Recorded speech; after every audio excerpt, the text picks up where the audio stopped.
Welcome to the Rim Break Rodeo. We hope this video helps. In this video, I will show you how to make a cheesy, creamy pasta sauce. First, gather your ingredients like heavy cream, your favorite cheeses, and some aromatics. We'll start by building a flavorful base, then gradually incorporate the dairy for that luxurious texture. This method ensures a smooth, lump-free sauce every time, perfect for coating any pasta shape. Get ready to elevate your weeknight dinner. To begin, finely mince 1 clove of garlic and half an onion.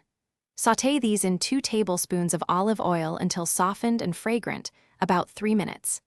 Next, deglaze the pan with 1/4 cup of dry white wine or vegetable broth, scraping up any brown bits. Stir in 1 tablespoon of tomato paste, cooking it for 1 minute to deepen its flavor before moving to the next step. Now for the creamy magic. Gradually whisk in 1 cup of heavy cream, ensuring it's well combined with your flavor base. Keep the heat on low to medium-low. Next, slowly add 1 cup of freshly grated Parmesan and half a cup of shredded mozzarella, stirring constantly until melted and smooth. Allow the sauce to gently simmer for about 5 minutes, letting it thicken to your desired consistency. Remember, patience is key for a perfect sauce. Finally, taste and adjust your seasoning with salt and freshly ground black pepper.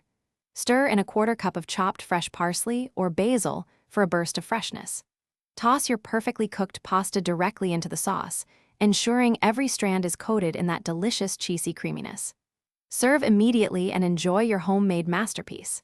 For more great tips, check the description for links to other deals and a book that can truly change how you think about money. Thanks for watching. Thanks for watching. Consider subscribing if we helped you.